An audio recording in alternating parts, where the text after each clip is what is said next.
We are selling capability. We are selling improved capability right now. If you come in and train with me on Monday, by Wednesday, you will be better. It will be measurable. You may not feel it in 48 hours as far as how much stronger you are in the changes, but you'll feel it in a couple of weeks. You'll definitely feel it in a couple of months. You'll be a different person in a couple of years. And so these other guys can sell this nebulous, you're going to improve this thing on your blood panel, or there's this evidence that this, cold shock protein improves all-cause mortality by X or whatever. That's all fine. But what we're saying is time and money are valuable. Invest it in the thing that's going to get you the biggest bang for your buck and the thing that's measurable and improves your performance right now.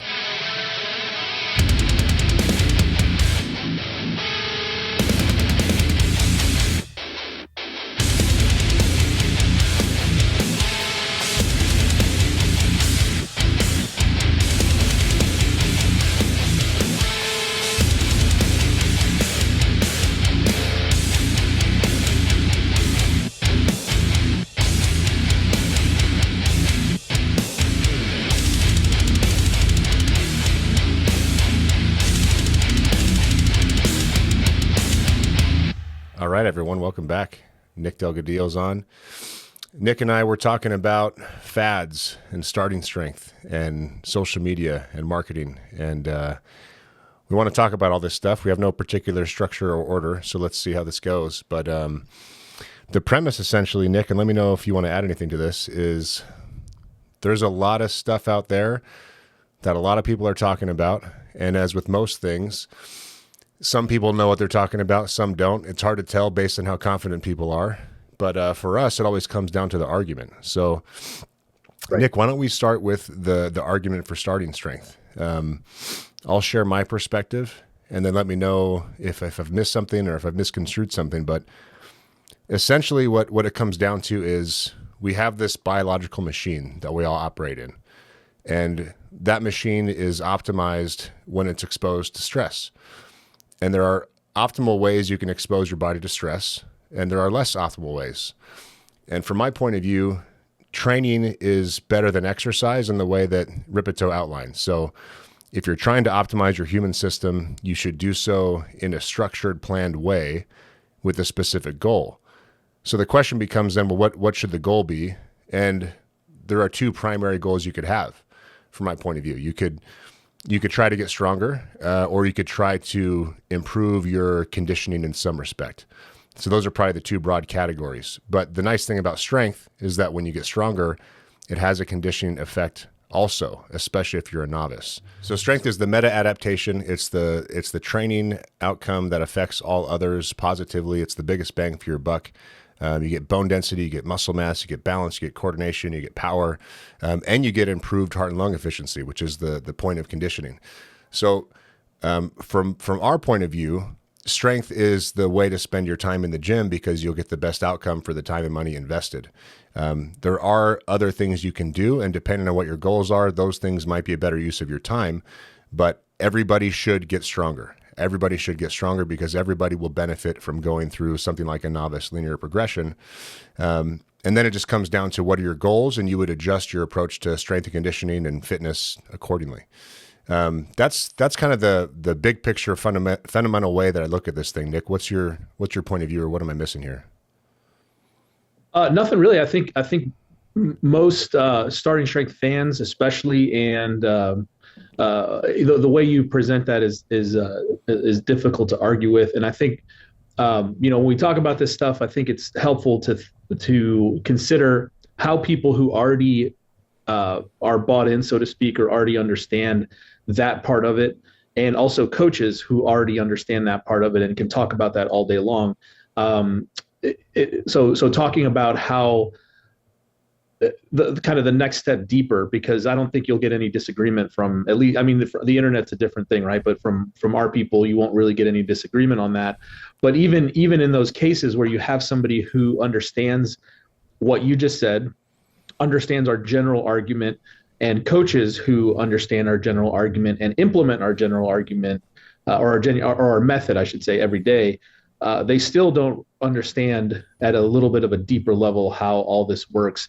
And there's some potential for issues there in terms of uh, organizing thinking and organizing training for people. And then there's carryover into things like marketing and stuff where people start saying and believing silly things that don't actually occur, or that do occur but get kind of muddled and confusing in the process. So I know that's like, this is pretty what I'm saying is pretty vague right now, but we're going to get into all this stuff, I imagine, over the next few minutes. So really, let me just add to what you said. So absolutely right.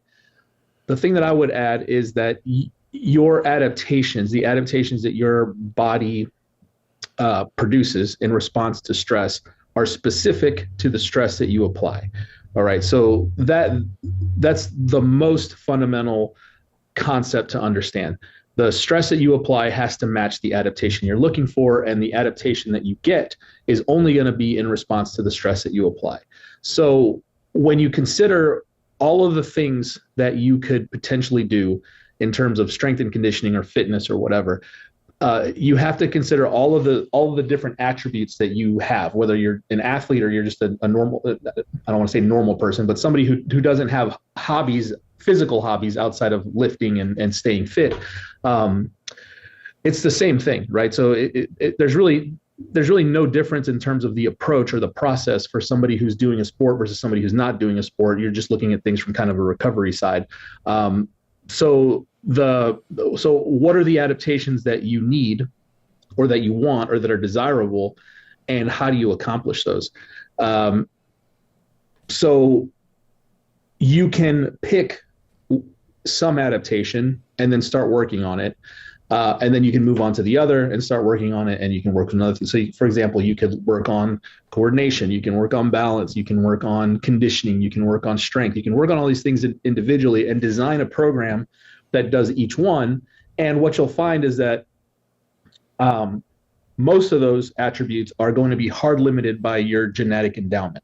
So, and other things, right? And just the method that you would have to use to train those things are going to be limited in their capacity to be trainable long-term. So let's take like balance, for example. How would you train balance? If you're somebody who's relatively uncoordinated and unbalanced, you could literally just stand on one leg and practice standing on one leg, and your balance would improve, right? But how do you progress that over time? How do you get better and better and better at producing balance? And the bigger, more important question is, how does that carry over into the rest of your life, right? If you haven't fallen, if you haven't experienced a fatal accident as a result of falling, I would probably argue that you have enough balance to get through your day-to-day life with the things that you do, right? So that's the other big question: is how does the adaptation that you're training right now carry over into all of the other things that you want to do, right? So balance and coordination and stuff like that can be pretty obvious, especially when we talk about it this way.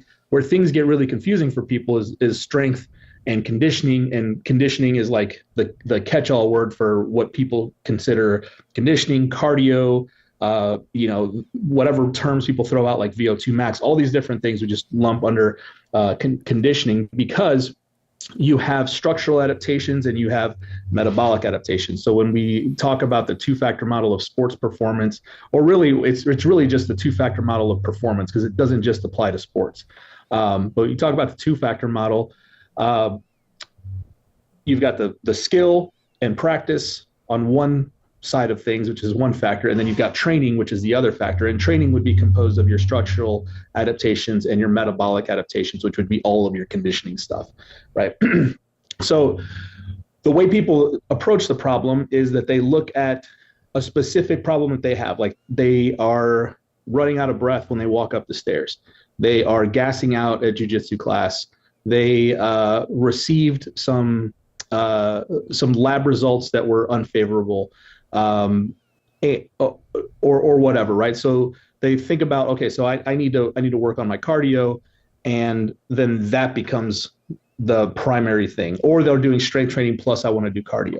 Okay, now that's fine, but the problem is that now we're on the physiologic adaptation side of the two-factor model, and you can only optimally focus on one thing at a time. All right.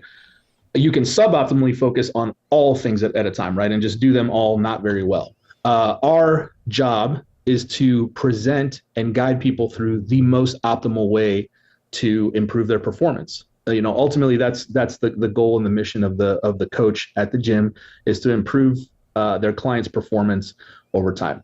So when you look at it that way, and like you said, where is the best bang for your buck? Where should I devote the most attention?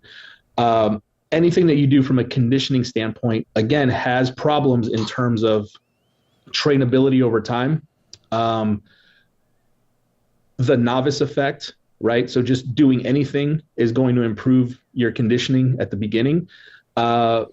Giving yourself runway long term in terms of what protocols you're going to use and where you're going to go over time, because even with the conditioning side of things, there's the high output, low oxygen, high energy stuff on one end, and then there's the long distance, low energy output stuff on the other side. So where does your training fall on that spectrum, right? That's a fairly complicated thing when you're not looking at things from a very focused perspective. Like when you're just saying, I want to improve my cardio, what does that actually mean? Do you need to be able to do long, slow, like do you need a lot of aerobic capacity? Do you need a lot of anaerobic capacity? Do you need to be fast and explosive for 5 to 10 seconds, and then you have to be able to recover quickly from that?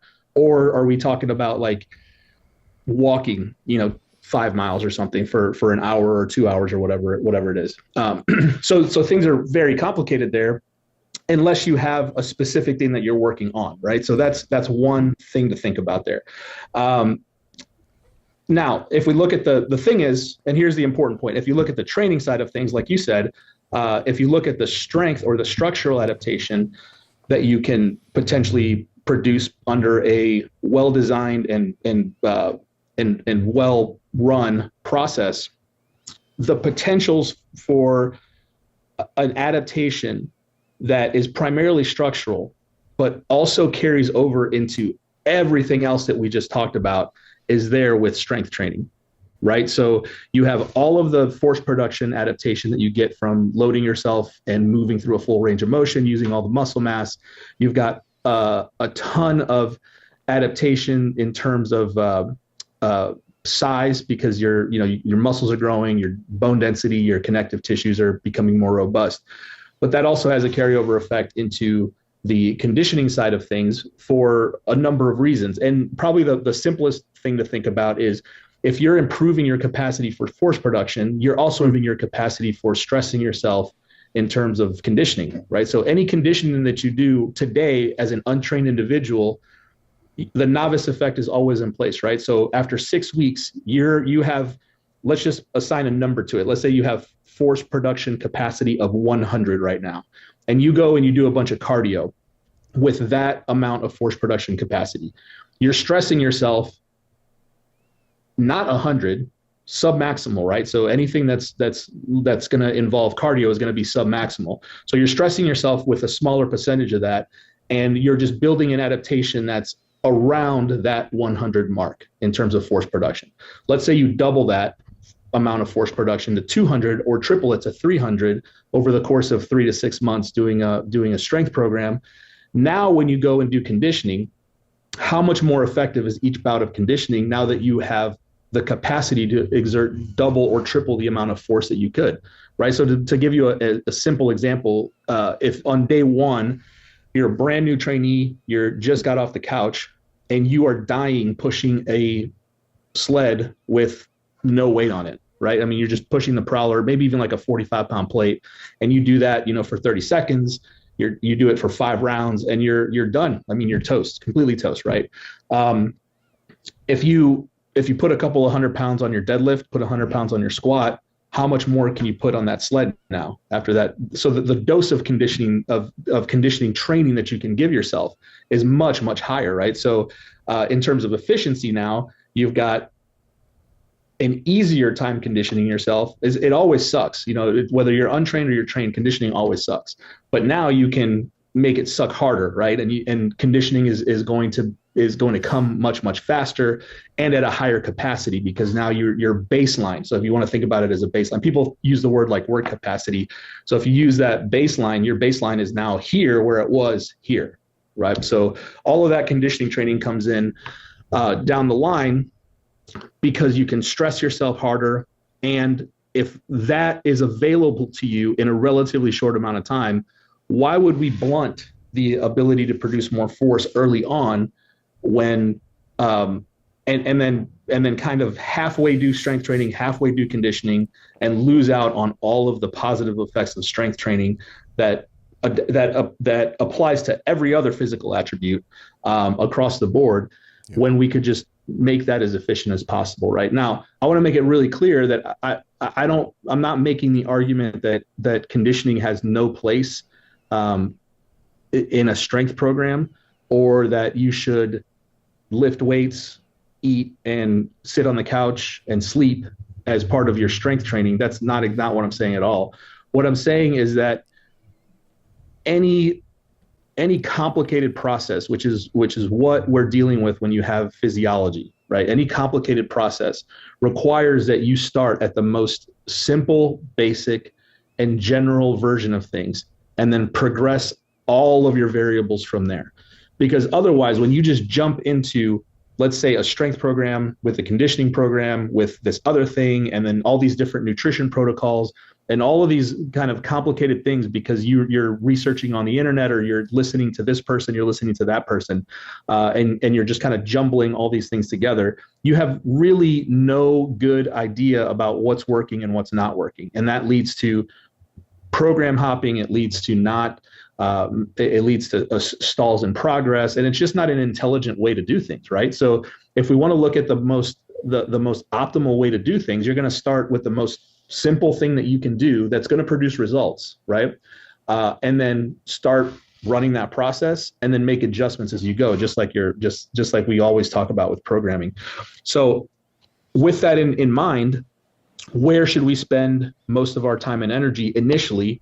And that's on strength training, right? Because it's going to affect how hard your conditioning can be. It's going to affect your conditioning is just going to improve because literally things get easier for you as you start training. So we start with we start with strength training. We deal with all of the recovery issues that come with strength training. A big part of that is nutrition, right? So if you need to gain weight, you're going to be gaining weight. If you need to lose weight, you're going to be losing weight.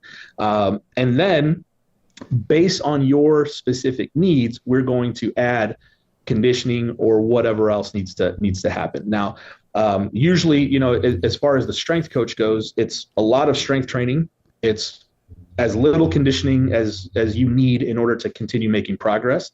And then anything else, balance, coordination, timing, all of those things are done at your practice of whatever your hobby or your sport is, right? So there's really no room for that in the strength coach's repertoire of worrying about that, because that's all going to be handled by practice.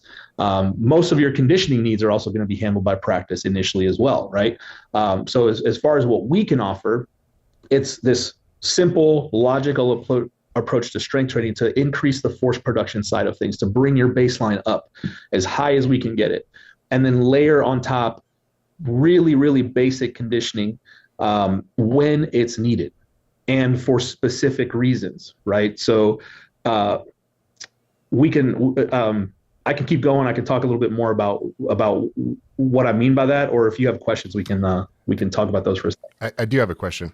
You asked a rhetorical question. Why would you blunt your strength gains for conditioning early on? And let me attempt to answer that question. And I think this is probably the meat of the conversation. The answer is because of belief. Is because people had preconceptions. And the popular culture preconception about fitness is that you cannot be fit unless you do conditioning work. Right. And so if there are lots and lots of people that come into our gyms believing that they will never achieve their health goals and they will never achieve their body composition goals unless there is some heavy conditioning component in the program.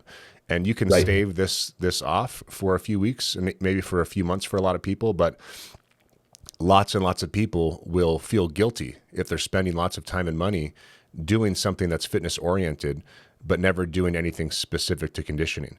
And so this is where the inexperienced coaches get into trouble, because they feel this pull, this desire from the trainee to do conditioning, but they don't have the tools to explain to the trainee exactly how conditioning should be thought of, because everything you just said there is illuminating and interesting and correct. And I don't see a counter to the arguments that you've made.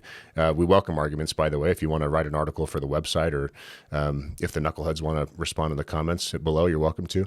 But all that aside, we need to explain to people exactly why doing conditioning on week 2 doesn't make sense.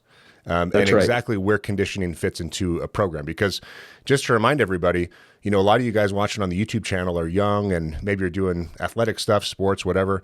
In the gyms, we're mostly 40 plus. So we're helping middle-aged people plus live more productive lives and improve their capability. And these people, a lot of them are under the impression that has to include heavy cardio immediately. So Nick, how would you, let's say you're talking to all the coaches that are watching this, how would you express to them what they need to do to overcome that trainee's objections and illuminate things correctly to them in a simple way, to make them feel like, yeah, you are doing the things you want to be doing for your body composition and your health, and that's just different than what you thought it was? How do you best explain that? Yeah, great question. Just like with anything that's complicated, it's really the presentation of a process and a solution that's process oriented, not an answer, right? Because when somebody says they feel guilty, they have the thought or the thinking in their mind that they need to do cardio. Maybe they walked into the gym because their doctor told them they're pre-diabetic, and they don't buy the argument that just lifting weights is going to essentially solve that problem if they're untrained and they haven't done any barbell training before. That's fine. But so 2 questions. Number one is like somebody asks, how do I add conditioning? Can you program conditioning? What do I do for conditioning? First question is okay, what is the actual problem you're trying to solve? Like, what do you need? What do you want? Like, do you you're telling me this, is it the lab value? Is it because you're getting winded walking up the stairs? Is it because you get tired playing with your kids? Is it because you the basketball that you've all of a sudden decided to pick up is hard? So you see what I'm saying? Like, yeah. what is it that we're trying to fix? And the answer you usually get right is like, I want to look better, I want to be leaner, and I want to be healthy. Exactly. Healthy is nebulous, isn't it? Yeah. That's exactly right. Yeah. So the second question is, how much do you think you need in terms of conditioning in order to get that accomplished? And everybody has a different idea of how much they think they need, right? So I always think about baseline normal human activity versus over and above and actually driving an adaptation, right? So you've got to make that distinction between what is just doing normal human shit and actually pushing in a process of conditioning and driving an adaptation forward, because everybody mixes those 2 things together, right? So if you are getting winded playing with your children or your grandchildren, if you're getting winded walking up the stairs, that is not a problem that was caused by starting strength. That is a problem that was caused by detraining and inactivity, right? That is a normal human baseline activity. And if you can't do those things, the solution isn't to try to beat the hell out of yourself 2 or 3 times a week with a prowler or an echo bike. Because honestly, it's going to work a little bit, but it's not going to give you what you want. It's not going to persist, right? Because how long are you going to stay on that echo bike or that prowler or that rower twice a week, 5 to 7 rounds, hard as hell for 30 seconds, resting for a minute, over and over and over again? Most people don't stick with that kind of a protocol. And the minute you stop, maybe you've increased your baseline conditioning a little bit, but it's gonna just go back, right? So I look at it a lot as kind of the nutrition question. What do we need to get out of this person, or what am I trying to get them to do? And that's mostly for that demographic. It's like, start doing something in just a little bit at a time. Like, if you're getting up from your cubicle, getting in the car, driving to starting strength, training for 90 minutes, getting back in your car, going through the Chick-fil-A drive-through, watching Netflix, going to bed, and then doing nothing the next day, that's your problem, right? Like, what I'll do is I'll just be like, look, man, like, when's the last time you went for a walk? Like, go walk for 10 minutes. And then you hand them Stan Efferding's book, right? Is look at this guy. Cause I'm not the guy, I'm not the guy to be telling you this. Look at this book, go read it. Walk for 10 minutes every day this week. Then next week, walk for 10 minutes twice a day, every day. And then the week after that, walk for 10 minutes 3 times a day, and let's see what happens. Let's see if your problem resolves. And that's sustainable, right? It's doable. It's easy. It's not hard. And you get a little bit of you can tell if somebody's going to comply with something like that. And a lot of times that's enough, right? They're like, oh yeah, man, this is fine. This works great. So just a simple, very small thing that kind of just brings their baseline up to where they're feeling like they're not a lazy piece of shit. And again, like a lot like our conversation on nutrition, a lot of it's up here, right? It's not actually a thing that's a problem. It's something that it's something they need to work through up here. So I guess the point is, it's not to immediately jump into this crazy, intense conditioning protocol. Now, I will do that with people to remove the idea from their head, right? If somebody's really adamant about it, I'll be like, all right, cool, let's do some conditioning. And then I'll give them, like, this is what you're going to do this week. And then they get on it, right? They're super excited. They do it. And then week 2 comes, and then they do it. And then week 3 comes, they're like, oh, I only got it in once this week. I just ran out of time. And then week 4 comes, they're like, oh man, I only did like 4 rounds. I was running out of time. And then by week 5, they're done. They're like, fuck this. I just keep lifting. It's cool. And then it's time to be like, all right, well, look, you want to lose weight. Let's talk about nutrition now. Because that's actually the right way to do it. So you can't solve a body composition problem by just layering more and more stress on top. It doesn't work, right? It works a little bit. Again, it works a little bit, but it doesn't work long term. So the body composition thing, whether you're going down or up, that's a long-term process that involves nutrition primarily. And then in terms of just cardiovascular health, it's normal human activity, right? Just a few walks. If that's easy for you, do a little bit more, move around. But you don't need to come into the gym and waste, you got 90 minutes in the gym to get your training done. You don't need to spend 20 or 30 of that on the prowler or the bike, because there's more valuable things you could be doing in the gym that are going to increase your overall capacity, right? Absolutely. Does that answer your question? It does, yeah. And I understand why it's so challenging, because what you just said completely contradicts the pop culture narrative, right? I mean, like shows like The Biggest Loser, these people losing weight, they're all just doing cardio, conditioning. Right.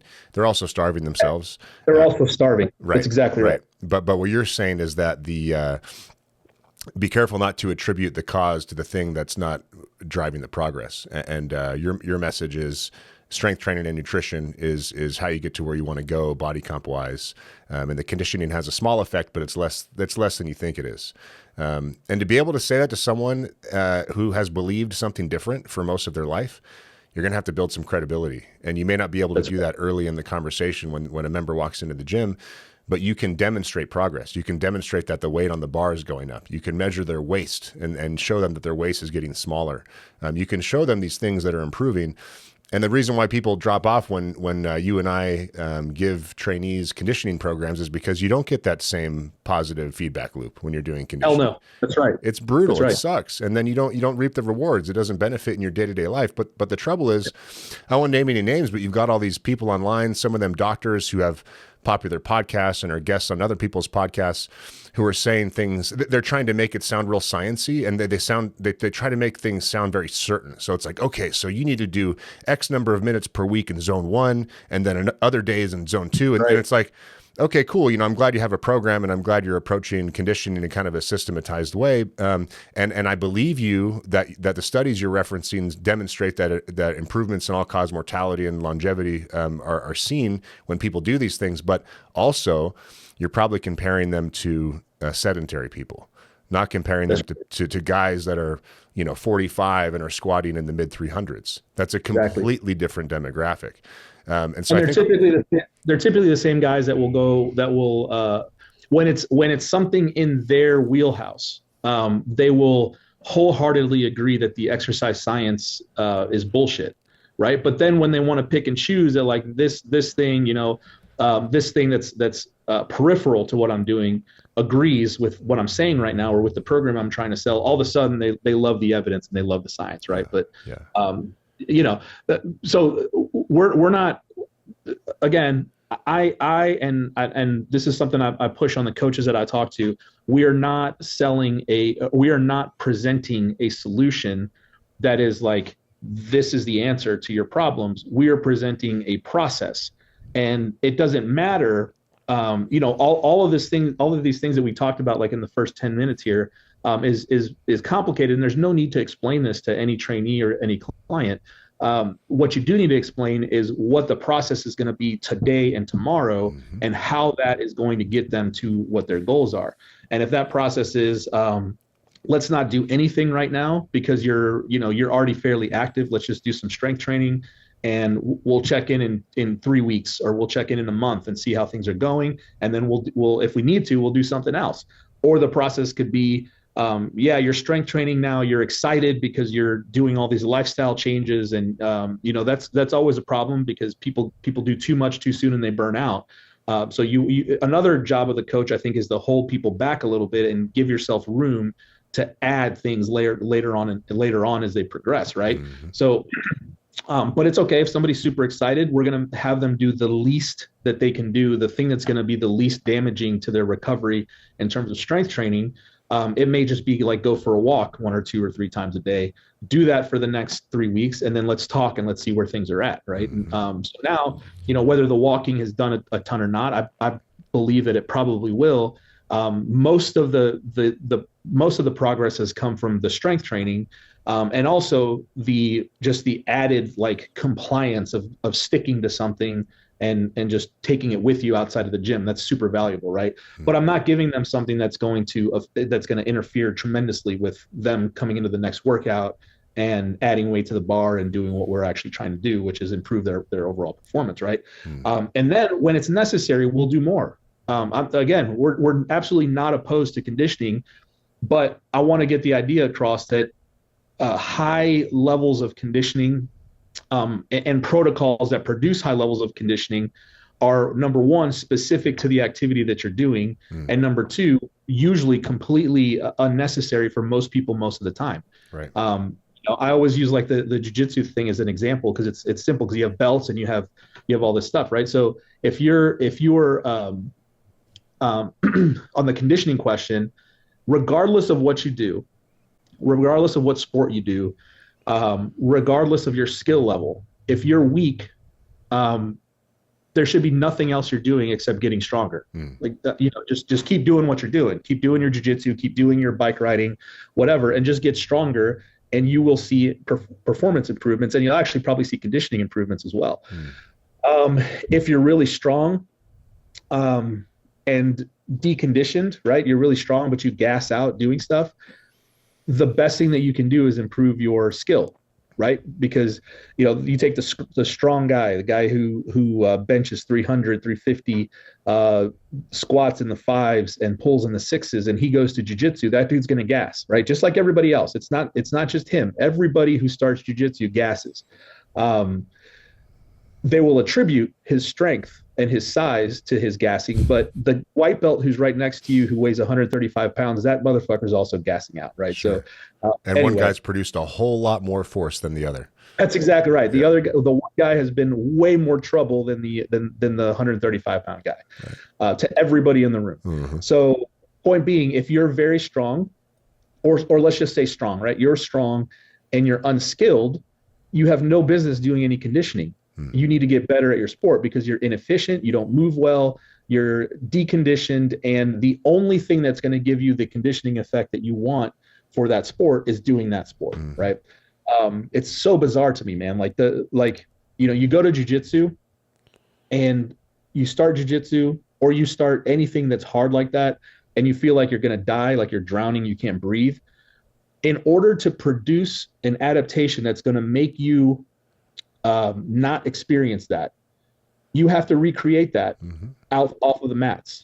How the fuck are you going to do that? It's not the same. Like how are you going to do that? It's not the same. So it's essentially a waste of time, right? I mean, there may be some benefit up here, right? And that's cool. But really, if you think about it, it's not the same thing. So where conditioning becomes critical now is for the people who are highly skilled and strong. Sure. Okay, because people who are highly skilled don't derive a massive conditioning effect from their training anymore, Yep. right? So the brown belts, the black belts, some purple belts in jiu-jitsu, let's say, they go to class and yeah, they may experience like soreness in the joints and all the aches and pains and stuff, but they're not leaving every class completely wrecked from a conditioning standpoint.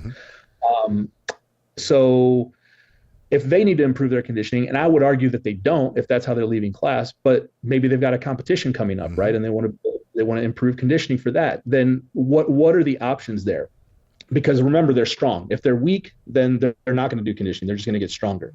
If they're strong and they're very skilled, then the options are either fight harder, which has problems, right? Because now you run up against injuries and overuse and all these things, or figure out or do some intelligent conditioning, right? Sure. So that's where it would fit in, is just like something outside of the gym where you can build up some additional conditioning without like getting punched in the head a bunch, without having to go like having to go ride like up and down hills and miles and miles and miles if you're a biker, you know, and so on, where you're coming up against the law of diminishing returns in terms of like what you actually have to do to improve your conditioning, right? So really, in terms of like really, really intense high level conditioning, that's where it fits in. And again, that's a small percentage of humanity. Most people get by with a lot of strength training and just a little bit of conditioning, and honestly, not that much conditioning if you get your nutrition under control. So basically what you're saying is most people have their priorities 100% backwards, because what you're saying is it's strength, then it's practice, and then for the few people that need it, it's conditioning, and actually it might just be nutrition first. But the way most people think about it is it's conditioning and practice, and yeah, you also need to be strong. So as usual, it's just conflation. And I'm glad that you mentioned that that conditioning does have its place for some people, but it's fewer people than you would expect in fewer situations than you would expect. Right. Yeah. Especially like really intense conditioning. Right. I mean, you and I talked about this because you were only able to go to jiu-jitsu once or twice a week or something. Yep. You know, and I had a competition coming up. Yeah, you want to do some extra stuff. That's perfectly fine, right? But if you're doing, you know, enough jiu-jitsu, 3, 4, 5 days a week, and then on top of that, you're also strength training, why would you do any additional conditioning? Like, are 4 or 5 rolls a night not enough conditioning for you? Then you're not going hard enough. Sure. And if let's say you're injured and beat up, so you can't go as hard as you want to, and you have to layer on more conditioning to try to supplement, then that would probably be worthwhile. But your point is absolutely correct in that that's not what you start with. Yep. That's exactly right. And then go ahead. No. So actually, I was gonna kind of switch gears to the big picture. So if you want to add something on that, please do. Yeah, really important point from a coaching perspective. Now then, the conditioning question and the wellness question becomes then like an easy cop out, right? It becomes an easy sell. It becomes it essentially becomes allowing your clients to dictate the way you practice. And you're fortunate, man. In some ways, it's unfortunate in some ways, but you're fortunate in some ways because you stay away from social media.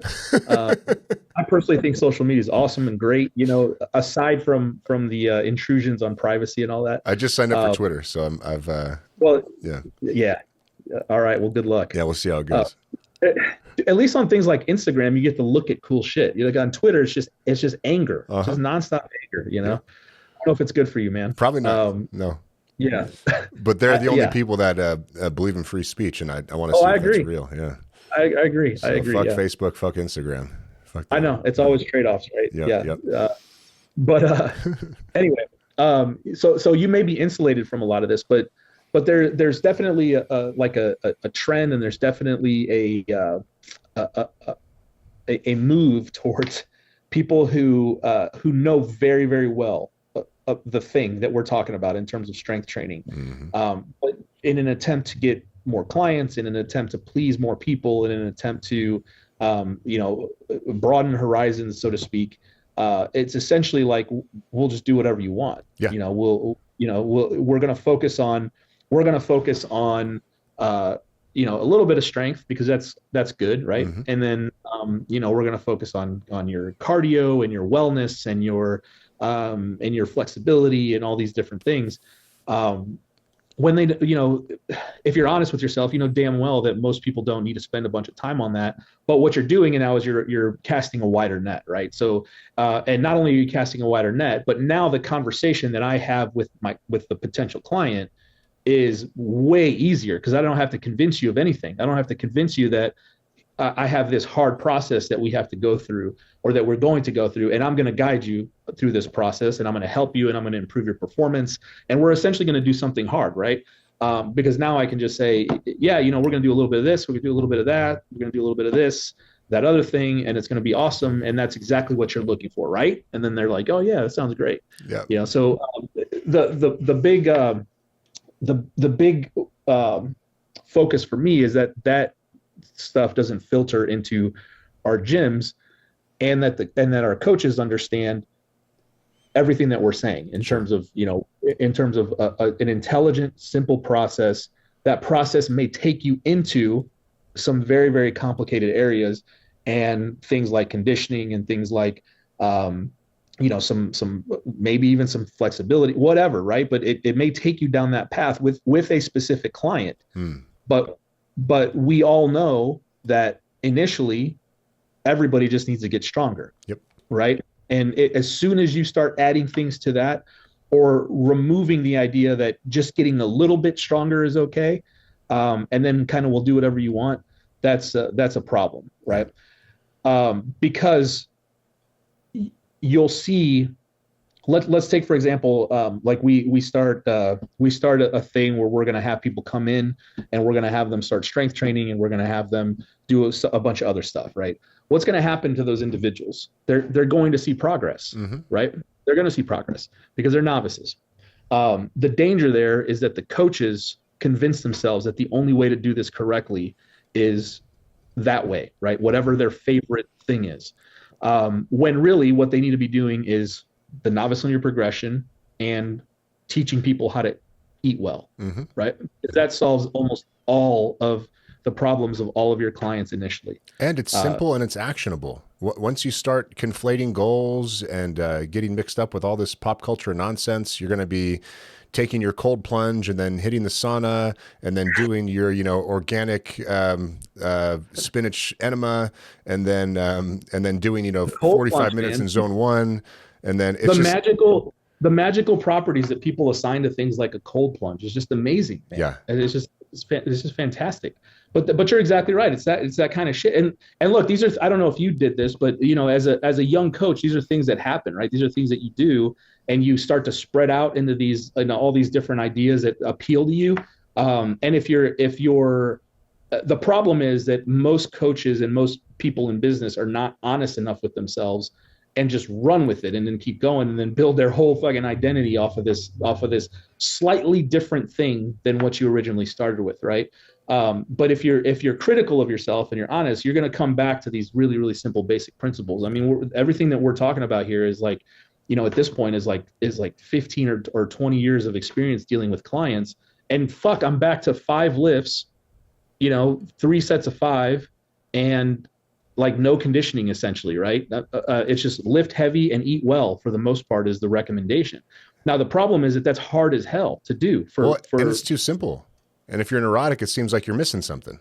You feel guilty. It seems like you're missing something, yeah. But in terms of interactions with clients, it's really difficult to do. Yeah, it's really difficult to keep people focused on lifting heavy and eating well, because especially the eating well part, because that involves like everything outside of the gym. Yeah. Right. So we get young coaches who come in and believe that as things slow down, what's the answer is what it's reflexive, like what you got to eat more. Well, that's true, right? You got to eat more, but don't look at the guy over there who came in at 340 pounds and is now down to 280 and tell yourself, well, I don't want to look like that guy. Right. Well, that's not the situation. Right.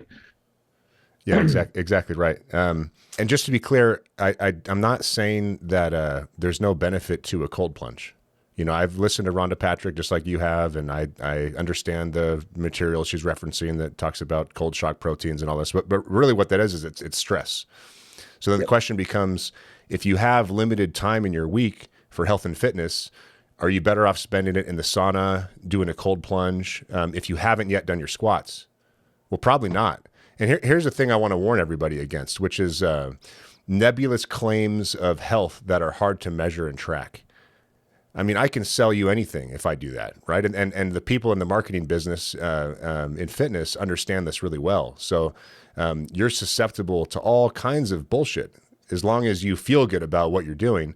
And what we're essentially saying is things are a lot simpler than they're made out to be. And if you're going to apply stress to your human organism, do it in a structured, planned way, and make it oriented around making those structural changes that that Nick alluded to, which is making yourself stronger, because that affects everything else positively, and then improving the metabolic changes. And so, I think the real problem here is you on one hand you have some people that know the right way but are dishonest because it benefits them, and fuck those people.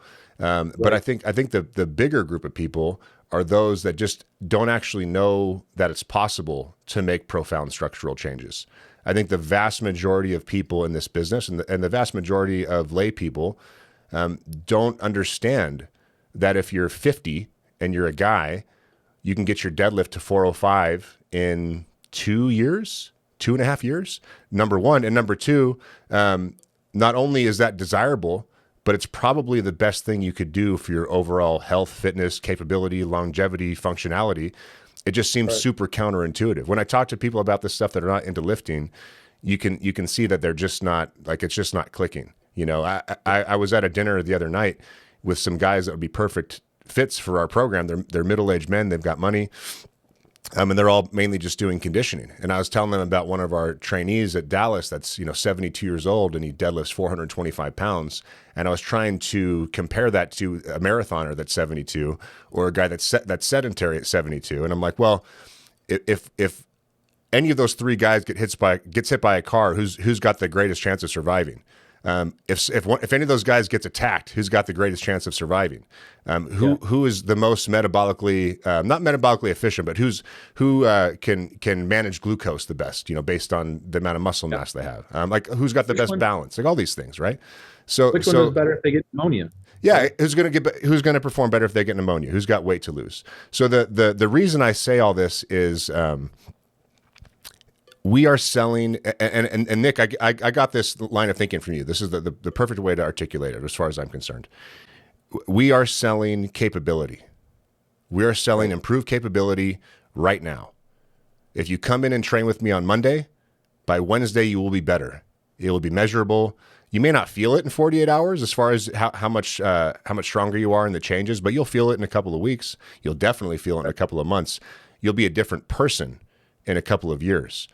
And so these other guys can sell this nebulous, you're going to improve this thing on your blood panel, or there's this evidence that this, cold shock protein improves all-cause mortality by X or whatever. That's all fine.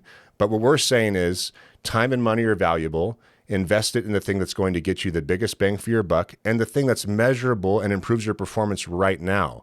And so, yeah, on one hand, from a business point of view, we're dumbasses because instead of capitalizing on people's beliefs, like I've got some buddies during the pandemic that were thinking about selling masks, and I was like, well, the masks are bullshit, they don't work. They're like, well, yeah, but a lot of people are buying masks. So you can you can be that type of person. I don't want to be that type of person. You can sell people what they want, whether or not it makes sense and it's ethical, or you can take the hard road. And the hard road is there's a better way to do things. We know the better way to do things. Most people don't know the better way to do things, but guess what?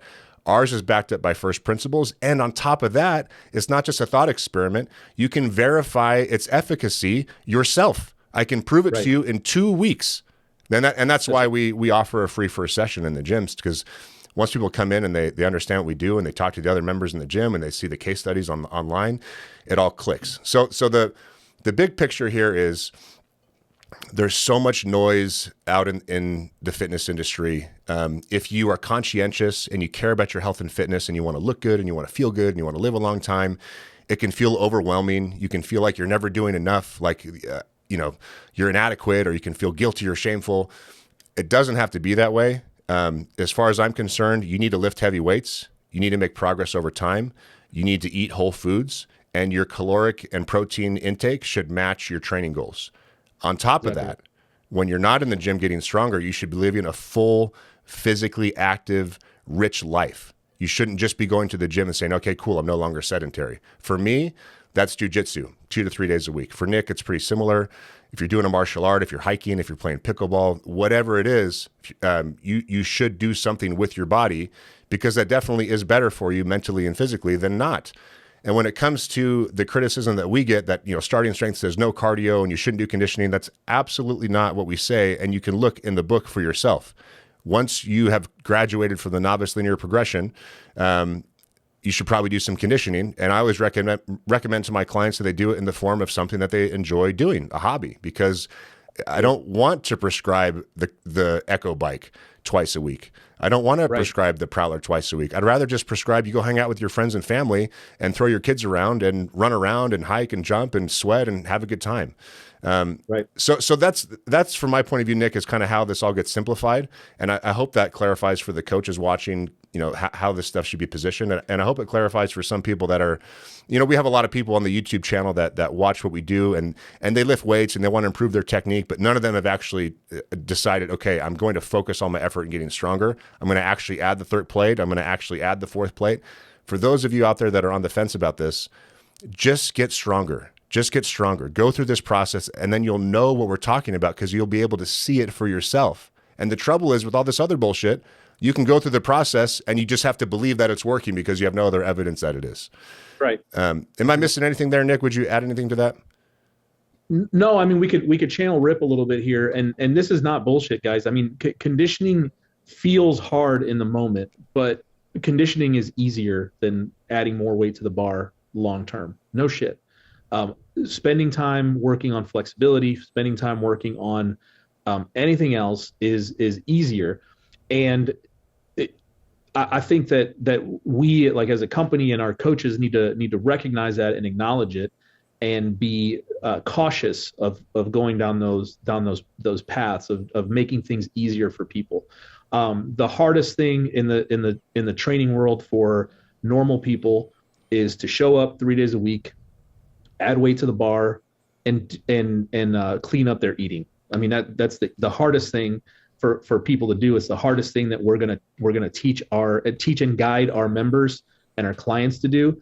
And that's our job. As soon as you start allowing yourself to be convinced that all of these other things are important, all you're doing is giving yourself an out and making it easier for yourself, and making it easier for yourself and less effective for your clients, right? So you have to be convincing.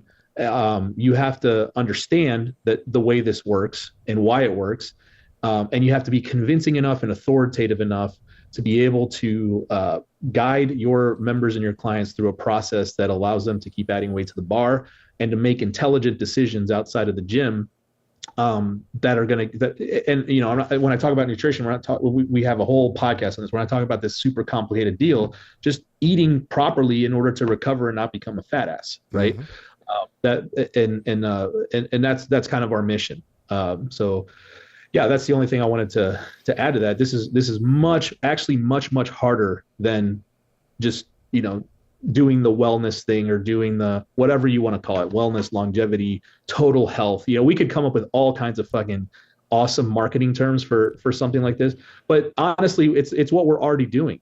We're already doing that thing. We're already doing the wellness thing. We're already doing the longevity thing. This it's just how you explain it, right? So can you be convincing? Yeah, it's positioning. And I will sometimes give a trainee a psychological break if they want a way out, if they want some kind of an easy day or something that's easier than what I would normally do.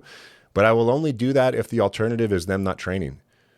For because sure. the most important thing is that I keep them in the gym and I keep them training. And if I have to water down things a little bit because I've got a really anxious gal who just is worried about the weight and whatever, I will water down things a little bit, but only if it's necessary to keep them training. But Yeah, those but are one-off situations, right? no, and when look, and it's I would argue that it's not watering down, because if an experienced coach does it, who has the proper perspective in mind and is working towards the proper outcome, it's not watering down. And when we say, like, I think watering down is the wrong term. It's Mm, when you make a decision, when you make a programming or coaching decision for somebody, it's not like you are completely switching and violating the thing that you're doing. What you're doing is, like, I mean, to put it in probably not proper terms, it's kind of like Stockholm syndrome, right? Like like you've got this abusive relationship with this person, and you're just like driving them really, really hard, and then you give them a little bit of a break, and it's still really hard, right? Relative, like, could they do that thing, whatever the thing that you're having them do that's easier, could they have done that 6 months ago? The answer is no, hell right? no. Because their overall capacity is way, way higher. Yeah. So you're just throwing them a little, like, a little bone, a little break, but it's minor, dude. It's like minor. We're going to get right back into the process as quickly as we can. Yep. And ultimately, what you're looking for is long-term improvement and compliance over time. You're not looking for satisfying your needs as a starting strength zealot today. It's to get this person on your path, on your process, and keep them going. So no, I wouldn't say we, like, when you and I do this, we're not watering it down. We're just like, yeah, you're giving, exactly like you said, you're giving them a mental break, but we're still on task. We're still on mission towards the goal. What we haven't done is say, yeah, go on that cut. Forget all this stuff. Go on that cut. You only squat, every other week, because you hate squatting. You're only gonna, you know what I'm saying? You're like, we're Absolutely. not just throwing everything out the window, Sure. based on the whims of the client. Like, you have to be convincing enough to say, look, we're gonna make this adjustment here, make you feel better, whatever, and then we're gonna keep going after this amount of time, or we're gonna keep going on this other lift, or whatever the case may be, right? I think you'll agree with me wholeheartedly on this one, man. It occurs to me that there are two types of coaches that are not ideal. On one hand, you have a coach who has a rigid conception of starting strength in his mind, and he is trying to apply that perfectly to everybody. And if it's not going exactly as this person has decided it should go in his mind, then it's the trainee's fault. And the trainee needs to eat more, or there's just, it all falls back on the trainee. So that's kind of on one hand. And then on the other hand, you have a coach that may know how to apply starting strength effectively, but either doesn't care enough, or doesn't have the tools to explain to a trainee, why they shouldn't be doing 3 days of extra conditioning during their first week of strength training. Both approaches are wrong. And I think Right. what an experienced coach can do, in the latter circumstance, is ask questions, because we're consultants, try to find out what problem the trainee is trying to solve by doing conditioning, and outlining the process, as Nick has mentioned, to illuminate the trainee that actually isn't the best way to achieve the goals they're trying to achieve, and this process that we're outlining is. And then in the former category, with coaches that are trying to just ram this method down people's throat, and in their mind it's just this rigid thing that has to be the same every time for everyone. That's just an experience thing, or it's just an intellect thing. You may just be missing the nuanced delivery of how you apply starting strength to the individual. Starting strength is a system and a process with principles that get applied to people, and a model to ensure that you're doing things correctly from a technique and a programming point of view. It is not this person comes in and you do the following things every single time. And I think that's a common mistake that inexperienced coaches make. Yeah, let me clarify that, because I mean, in a lot of ways it is that. So it's helpful to take the timeline out a little bit, right? Because when if you look at the way our gyms operate and the way the program should work, essentially everybody comes in doing exactly the same thing, right? And the people who know about starting strength know the reasons for that, which we won't go into in depth here, but everybody starts on the same program. the rigid thinking comes out in the when things get hard, right? That's always the problem. It's when things get hard for the coach and for the trainee. So it's like you've gone the trainee the lifter has gone through 6 or 7 or 8 weeks of LP. Things are starting to get hard, and the bar speed slows down. Maybe they start failing a rep, and then it's like the inexperienced coach decides that it's first of all, it's not a programming issue. Like they didn't make a mistake. It's the trainee's fault, and they need to do the following things to keep going. And then, maybe they get a little bit more progress out of the trainee, and then progress stops. So they do a reset, they go again, and then progress stops again shortly thereafter. Mm-hmm. And then all of a sudden it's like, okay, what do I do next? And then they apply this new program or this new protocol on top. It's like, all right, you reset twice. Now we're going to do Texas method. That's like the classic, smooth brain application of starting strength. So do novice linear progression, fail 2 times, and then do Texas method. That's not how it works, right? So it's everybody starts at about the same point. There's going to be some modifications for some people depending on what's going on with them. Mm-hmm. But the how you guide people along the process when it gets hard is what matters. Sure. And that is not a strictly prescribed series of events. Sure. It mostly looks the same for most people, but it's going to vary from individual to individual, and also it's going to vary by coach preference too, right? Yeah. Like I may have an advanced novice do a heavy set of 5 and a couple of back offs with a light day in the middle of the week. Another coach may have them do triples, 3 triples or something, whatever. Mm-hmm. Are we adding weight to the bar? Is the person getting stronger?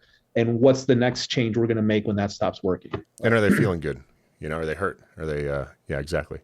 I think you're spot on. That's when this issue becomes really apparent. But for brand new coaches, especially, this can even happen within the first couple of weeks. I know for sure that newer coaches are hesitant, for example, to some trainees need to high bar.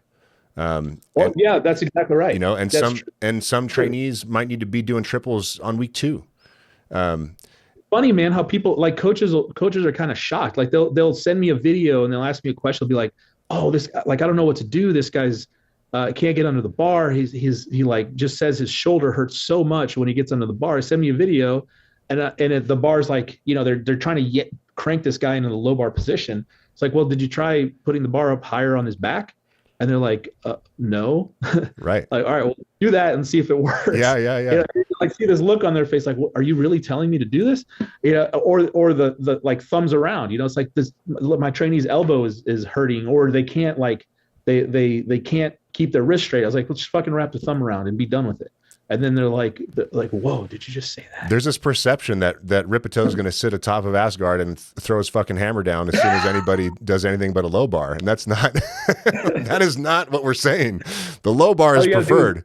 If you can't low bar, you still got to squat. But here's the kicker. Make sure you know that the person can't low bar, and definitely check with your head coach. And if your head coach doesn't know, check with Nick. But you can, dude, I had a trainee sumo deadlift in the gym just last week. Her hips were higher than her shoulders in the setup position of the conventional deadlift.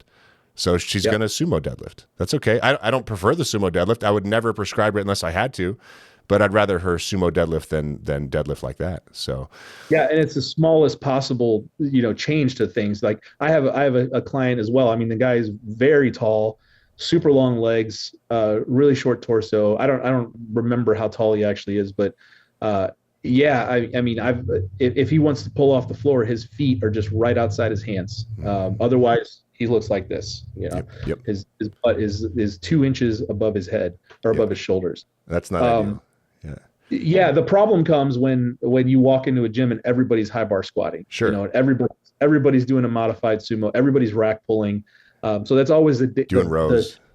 That's always the balancing act for new coaches is understanding like when there's an actual problem and keeping things as optimal as possible for as many people as possible. Try to do things optimally. If you can't, and you don't have the tools to make a small adjustment, get help. And then, as Nick said, make the smallest adjustment possible to stay as close to the model as possible. It's kind of what it comes down to. So, Nick, let's wrap up, man. I mean, in summary, I guess what we're trying to say here is that lots of people out there are selling lots of different stuff. Some of the claims they're making may be true, some may be untrue, whatever.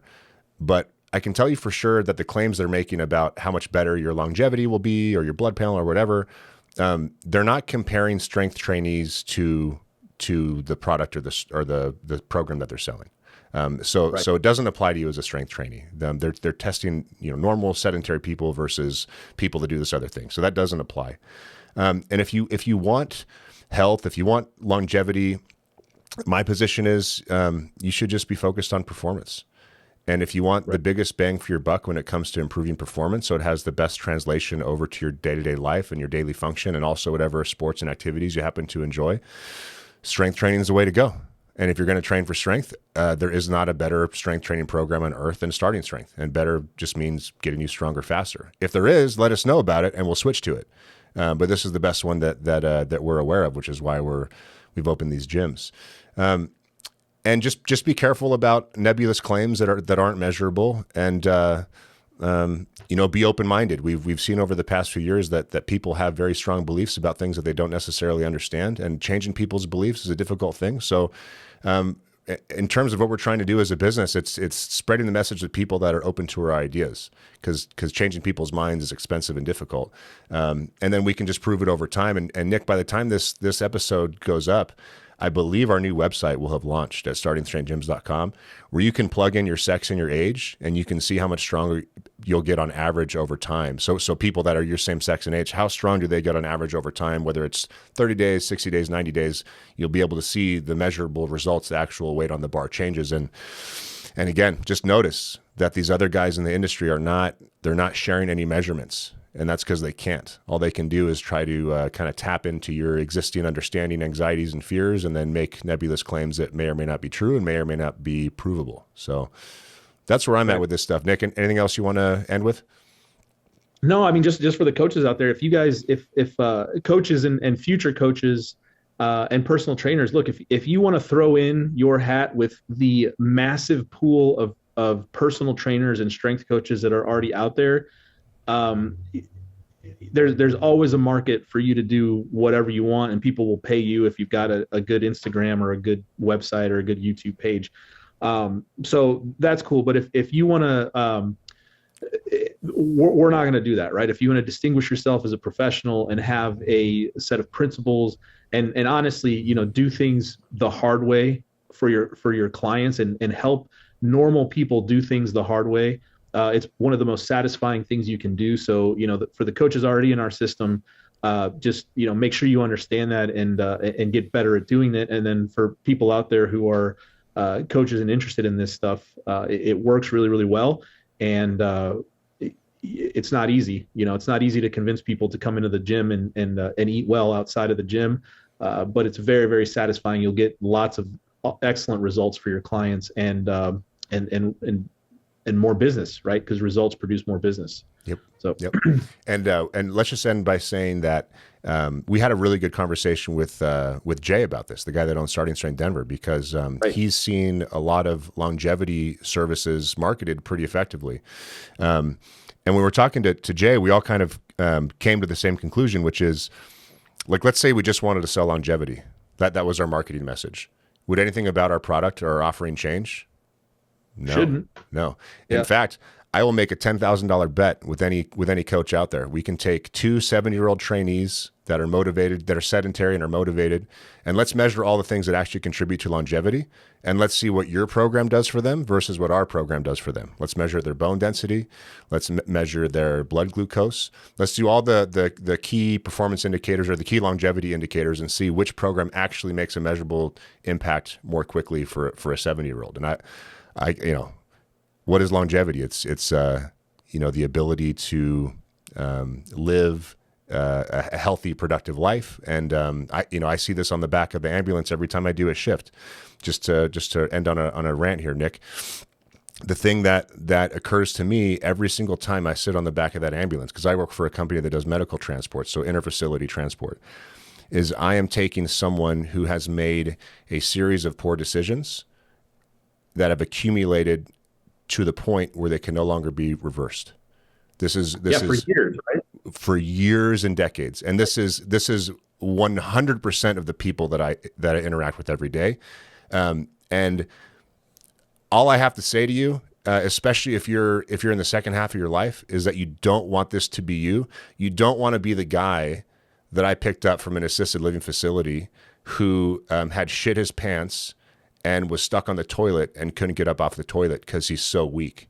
And his ankles are swollen from type 2 diabetes, and he's got an altered mental state because he's having all these issues, and he literally can't get off the toilet. I had to carry him and put him up on I couldn't carry him. He's huge. I had to help him stand up and get some assistance to put him on the stretcher, and his house is a mess because he can't clean it up himself, and he lives alone, and he has his physical capability is gone.